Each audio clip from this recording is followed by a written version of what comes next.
नमस्कार, मैं राजवीर सिंह सोलंकी विकासशील भारत के लिए। आज यूपी इलेक्शन 2022 का आगाज़ हो चुका है, सबको विदित है। किस तरह से रूपरेखा रहेगी यूपी की, पहली बार मैं चार्ट के साथ आया हूँ, यहाँ पर डाटा के साथ आया हूँ मैं पूरा, किस तरह से रहने वाला है। सभी पार्टियाँ अपना अपना कैंडिडेट की लिस्ट तैयार करने में लगी हुई हैं। पश्चिमी यूपी की 55 सीटों पर इलेक्शन होने वाला है, तो पश्चिमी यूपी में खासतौर पर और पूरी यूपी का एक आकलन करें मोटा मोटा, कौन सी पार्टी किस तरह से आगे लीड लेती दिख रही है आपको। एक चीज नई उभर के आई थी, जितने सर्वे आए उनमें बीजेपी को नो डाउट बहुमत मिलता दिख रहा था, किंतु कल से जो पासा पलटा है, दिल्ली में जो बीजेपी की मीटिंग चल रही थी, किसकी सीट पक्की होनी है, किसकी कटनी है सीट, और लखनऊ में पारा एकदम गर्म हो गया, विस्फोट हो गया। एक मंत्री सहित 3 विधायकों ने इस्तीफा दिया, उसके बाद 2 विधायक और चले गए, बढ़ाना जी इत्यादि जो आरएलडी में आए हैं, कुछ सपा में जाने की। तो ये आयाराम गयाराम चलता रहेगा।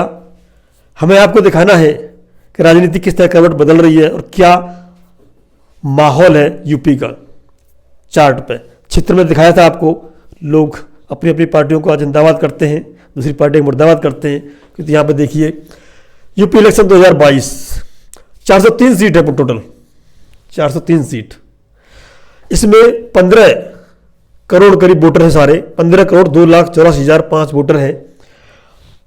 14,66,000 वोटर नए जुड़े हैं, जो 18-19 साल के वोटर हुए हैं, इस बार अप्लाई किया है। 14,66,000 वोट नए जुड़े हैं अभी। तो मेन जो दामदार रहेगा नए वोटरों पर रहेगा, ये किधर जाएंगे, पूरे यूपी के पहली बार वोट डालेंगे। ये 14 लाख 14.5 लाख करीब वोट पहली बार वोट करेंगे, तो इनका देखने लायक बात होगी। बहुत सारा हम लोगों ने इस पर सर्च किया था कि गांव में गए, स्कूलों में गए, कॉलेजों में गए, जो हमने पता किया वहाँ पे क्या रुख है लोगों का। तो एक जातिगत आंकड़े, क्योंकि कितना भी कर लीजिए आप, विकास की बात कर लीजिए, राम मंदिर की बात कर लीजिए, क्या किया आपने उसकी बात कर लीजिए, जनता में कितनी घूमी उसकी बात कर लीजिए, 5 साल का अपना कितना फिगर रख लीजिए, अंत में आके जाति पे टिक जाता है। ये यूपी का इलेक्शन है। तो टोटल यूपी में जो फिगर है आज की डेट में, वो ये है, पिछड़ा वर्ग करीब 45 से 50% आता है, दलित समाज है 20 से 22% है करीब करीब। आंकड़े हो सकते हैं क्योंकि इसमें कोई जनगणना नहीं हुई है, आकलन लोगों का है, डाटा उठाया है, उससे लगाया है। ये अभी जातिगत किसी भी जनगणना में नहीं हुई है, इसलिए इसे कन्फर्म नहीं कर सकते हम लोग। सवर्ण 18% से 20% है, लोग 22% तक भी कहते हैं। अल्पसंख्यक है 16-17 कहते हैं, 18-20 तक भी कहते हैं, एवरेज 17-18 तक ही आता है इनका। 86 सीट हमारे रिजर्व है, 84 एससी के लिए, 2 एसटी के लिए। ये यूपी का मोटा मोटा आकलन है। पिछली बार बीजेपी 317 जीती थी 2017 में। अब आते हैं इनका गणना किस तरह से की जाती है।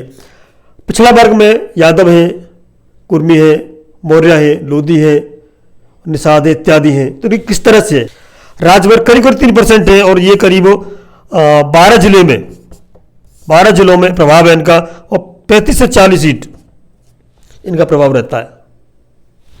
जैसे ब्राह्मण है 10% है, किंतु 77 सीट पर कहते हैं आधी सीटों पर इनका प्रभाव रहता है।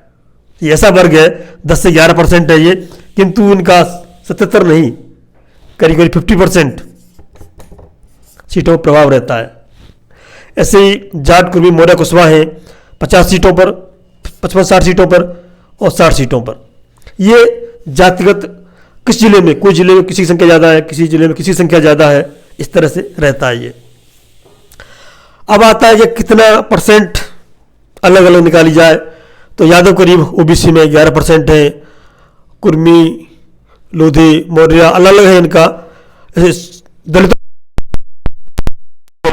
जाटो समाज से आता है, और 15% वाल्मीकि समाज से आता है, अन्य भी है। सवर्णों में बात की जाए, ब्राह्मण 10% से 11% है, ठाकुर 8% है, और लाला हमारे 2 से 3% में आते हैं। तो ये 18 हो सकते हैं, मैं ये नहीं कह रहा, 19% भी हो सकते हैं। ये स्ट्रक्चर है। अब बात आती है कि ये स्ट्रक्चर तो है, वोट पड़ेंगे उस समय क्या हुआ। सबसे बड़ी बात आती है जो इलेक्शन में देखा जाता है, वोट डालने कौन जाता है, घर से कौन निकलता है। कोविड की लहर है, कौन सहमा हुआ है, कौन डरा हुआ है, कौन हिम्मत करके साहस करके वोट डालने जाएगा। जो बूथ तक जाने की जो पॉलिसी जिसकी होगी, बूथ तक कार्यकर्ता होगा, उसका वोटर ज़्यादा निकलेगा। और ये कहने में बीजेपी सबसे आगे है कि हमारा बूथ तक कार्यकर्ता है। अब के बूथ ज़्यादा बनेंगे, उन्होंने कहा कि 1000-1200 से 1000 या 1200 वोट पे ही हम लोग बूथ बना देंगे, ऐसा उनका कहना है। तो जो कार्यकर्ता निकलेगा तो वोट पड़ेगा। किंतु इस बार बहुत कुछ परिवर्तन देखने को मिलेगा, क्योंकि उन्होंने बताया 14 लाख 14.5 लाख करीब नए वोटर भी हैं। और जितने भी सर्वे आए हैं आज से पहले, उनमें सर्वे था करीब बीजेपी आ रही थी, BJP plus SP plus RLD plus BSP Congress others. तो ये अभी तक का फिगर था 230 के आसपास आ रही थी, इसलिए लेता हूं। बीजेपी 230 दिखा रहे थे आसपास, ये सकता है 220 से 30 रख लीजिए आप, इतना आंकड़ा आया था 220-230 के आसपास कल तक का। जो हवा ने बिगड़ी थी, मौर्य जी ने पासा नहीं पलटा था, विधायकों ने इस्तीफा नहीं दिया, तब तक का आंकड़ा था ये। सपा आ रही थी 120 से लेकर के 140 के बीच में, जो इनका आंकड़ा था। जो बाकी बीएसपी और कांग्रेस थी, दोनों मिला के 6 सीट थी, जो ये स्ट्रक्चर था। किंतु बीजेपी पर सबसे बड़ा मुद्दा क्या था या वोट बैंक क्या था, वो था ओबीसी। ओबीसी के लिए काम किया, दलितों के लिए काम किया बीजेपी ने। उन्हें 50 वोट तो मेरे हैं ही, किंतु ओबीसी वर्ग जिस तरह से जा रहा है, सपा में एंट्री मार रहा है, जो आपने देखा मौर्य जी गए, बढ़ाना जी गए, और लोग धीरे धीरे 4 लोगों ने इस्तीफा दिया है। चौहान ने भी इस्तीफा दिया, मंत्री थे वो, वन मंत्री थे या जो भी है, अभी इस्तीफा आया उनका। इस पर लगाएंगे हम साथ में किन किन के इस्तीफे आ गए, वो ओबीसी वर्ग से आते हैं। तो ये लोग जा रहे हैं, तो वो जो वोट खिसकेगा, और जो सरकारें बनती बिगड़ती है, वो पिछली बार करीब बीजेपी को 37% वोट मिला था, 37 से 39% वोट मिला था, तब इतनी सीट थी। और इनको शायद 32 के आसपास था सपा का। 5% वोट बढ़ता है तो 37 हो जाएगा, जब सीट अभी तो नहीं दिखा रहे थे, तो इनका 5% वोट कम आता है, तो इनका 37 हो जाएगा, और उनका रह जाएगा 32-33। ऐसा तो नहीं है, 2% भी आता है। देखिए आप, 2% वोट बीजेपी का 38% वोट मानते हैं, और सपा का 32। 2 से 3% वोट भी होता है, 3% इधर आता है, तो इसका रह जाएगा 35%, और इसका भी रह जाएगा 35%। टक्कर कांटे की हो जाएगी। सबसे ज्यादा महत्वपूर्ण बात है, ये नए युवा जो मतदाता है, 14 लाख जो वोट है, ये फिर बता रहा हूं मैं, ये किधर जाएंगे? ये करीब करीब बैठते हैं, 1% के करीब बैठेंगे इनके। ये वोट एक बहुत कुछ बदल देगा ये। इसमें बता दूं मैं, करीब आपको जो 80 उम्र के ज़्यादा हैं, 80 साल से उम्र के ज़्यादा हैं, वो भी वोटर हैं। उनके लिए व्यवस्था की सरकार ने, घर से बैलेट पेपर जाएगा और वहाँ से वोटिंग करेंगे वो। और जो विकलांग है या बीमार है, सरकार ने व्यवस्था की है। किंतु ये तो जाएगा जाएगा, तो युवा है बिल्कुल, ये किधर जाएगा? अरे 2% से 1% भी इधर चला गया, जो ज़्यादातर युवा अभी तक थे बीजेपी के साथ थे, वो जो 14 लाख युवा था, ज़्यादातर से बीजेपी के साथ था। तो टक्कर कांटे की होगी ये, दोनों 35% टक्कर कांटे की होगी। और देखना ये है, जो आज के बाद दोबारा सर्वे आएंगे, आप तक पहुंचाएंगे। अभी तक टक्कर ये है कि बिल्कुल करीब करीब बराबर है।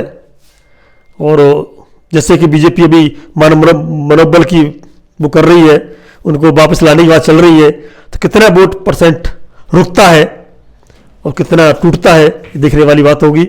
और बहुत जल्दी सामने आ जाएगी।